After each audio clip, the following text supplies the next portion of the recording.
Hello 8th class. तो बच्चों हम क्या पढ़ रहे हैं? हम पढ़ रहे हैं चट्टान के बारे में, है ना। सेल या फिर चट्टान, तो जो ऊपरी सतह पर जो बड़ी बड़ी चट्टानें पाई जाती हैं पृथ्वी में, धरातल में, हम उनके बारे में पढ़ रहे हैं। तो सेल तथा चट्टान कितने प्रकार की होती है? 3 प्रकार की होती है। हमने क्या क्या पढ़ा है? चट्टान 3 प्रकार की होती है। कौन कौन सी होती है?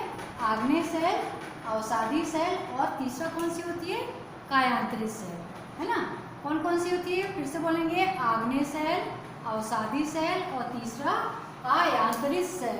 कायांतरित मतलब इसका नाम से स्पष्ट होता है कि यह जो सेल होती है वो बदल जाती है, किसी अन्य रूप में जो बदल जाती है पृथ्वी के दबाव के कारण, तो उसको हम कायांतरित सेलें कहते हैं। ठीक है। तो आज अभी तक हमने जैसा पढ़ लिया, पहले आग्नेय सेल क्या होती थी, जिसमें क्या क्या बने थे? ग्रेनाइट, बेसाल्ट, है ना। और जो हमने अवसादी सेलें पढ़ी थी, तो अवसादी सेल में क्या बना था? कंकड़, रेत, चीका, जीवाश्म इत्यादि बना था ना इसमें, किसमें? अवसादी सेल में। अब ये जो आंतरिक जो पृथ्वी की जो सतह होती है, उनके अंदर जो ये कण होते हैं, तो ये भी क्या होता है, इनमें भी अत्यधिक ताप और दबाव के कारण क्या हो जाता है? परिवर्तन हो जाता है। तो ताप और दबाव के कारण जो परिवर्तन हो जाता है, तो उसको क्या बोलते हैं? कायांतरित सेल कहते हैं। क्या बोलते हैं? कायांतरित या परिवर्तित सेल कहा जाता है। अर्थात कायांतरित मतलब कि बदल गई उसमें, और परिवर्तन मतलब परिवर्तन हो गया है, अर्थात ये कायांतरित एवं परिवर्तन सेल कहलाती हैं। तो एक बार हम फिर से देख लेते हैं। तो जब आग्नेय और अवसादी सेलों की रूप, इसके रूप मतलब रूप भी बदल जाता है, उसका रंग और उसका गुण भी बदल जाता है। अर्थात जब आग्नेय और अवसादी सेलों के रूप, रंग और गुण तीनों में क्या हो जाता है? आंतरिक ताप और दबाव के कारण परिवर्तन हो जाता है, तो इसे कायांतरित या परिवर्तित सेल कहा जाता है। जैसा कि नाम से ही स्पष्ट हो गया है कि परिवर्तित हो जाता है, इसका रंग, रूप और गुण भी परिवर्तित हो जाता है, इसीलिए इसको कायांतरित या परिवर्तित सेल कहते हैं। तो इसमें जैसे कि हमने पढ़ा था, चूने के पत्थर जो होता है, तो वो किससे बदल जाता है? चूने के पत्थर से क्या बन जाता है? संगमरमर, बलुआ पत्थर से क्वार्टरजाइट, चिकनी मिट्टी से स्लेट, जैसा कि आपने छोटे में देखा होगा, स्लेट जो पत्थर होता है जिसमें लिखा करते थे बत्ती से, है ना, स्लेट, तथा कोयले से ग्रेफाइट, कोयले से ग्रेफाइट तथा हीरा बनते हैं। अब ये सेलें क्या होती हैं?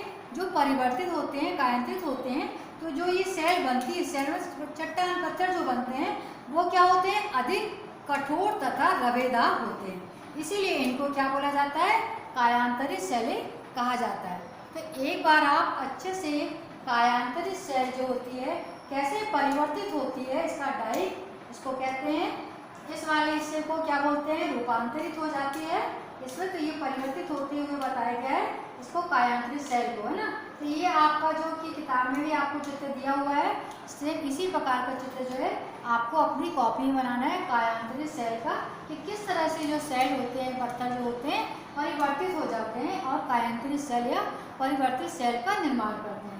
तो एक बार हम फिर से देख लेंगे, क्योंकि ये बहुत छोटा है और सरल भी। इसके बाद हम नेक्स्ट जो पीरियड रहेगा आपका पीरियड, तो आपको पढ़ाएंगे पर्वत, पठार, नदी जो होती है ना, जमीन। अब अपनी धरातल क्या होता है? समतल तो होता नहीं है, ये क्या होता है? कहीं ऊंचा, कहीं नीचा, कहीं पानी, पर्वत, पहाड़, घाटियाँ, अलग अलग जगह अलग अलग जमीन पाई जाती है। समतल तो हर जगह एक सी समतल जमीन तो नहीं पाई जाती ना, उसके बारे में पढ़ेंगे। लेकिन अभी हम किस बारे में पढ़े थे?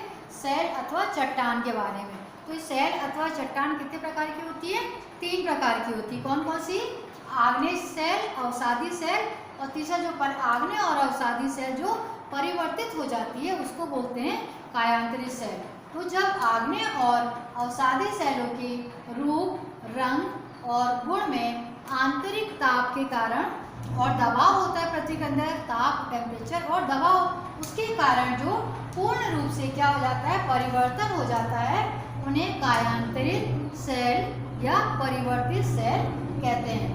चूने के पत्थर से संगमरमर और बलुआ पत्थर से क्वार्टरजाइट, चिकनी मिट्टी से स्लेट, कोयले से ग्रेफाइट और हीरा बनते हैं। ये सेलें क्या होती हैं? अधिक कठोर और रवेदार होती हैं। जैसा कि हमने आग्नेय शैली में पढ़ा था ग्रेनाइट, और क्या पढ़ा था, और उसमें क्या था, बेसाल्ट, ठीक है ना। और अवसादी शैलों में हमने क्या पढ़ा था, अवसादी शैलों में कंकड़, रेत, चीका, जीवाश्म, है ना, ये सब चीज़ जो क्या होते हैं, परिवर्तित हो जाते हैं और नए तरीके से स्लेट, बलुआ पत्थर से क्वार्टरजाइट, संगमरमर, है ना, और ये कोयले से ग्रेफाइट और हीरा बनते हैं और ये अधिक कठोर और रवेदार होती है। तो आज के लिए बस इतना ही। कायांतित सेल का आप इसके बारे में लिख लीजिए, कायांतित सेल क्या होती है। कायांतित सेल का आप अपनी कॉपी में चित्र बना लीजिए। और आज का हो गया ये आपका सेल के बारे में।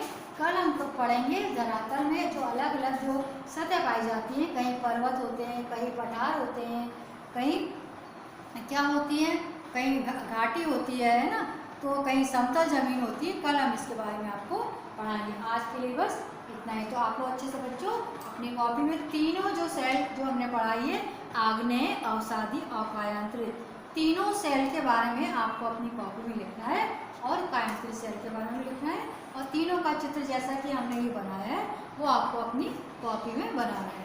आज के लिए बच्चों इतना ही। इसको अपनी कॉपी में नोट कर लीजिए, ठीक है।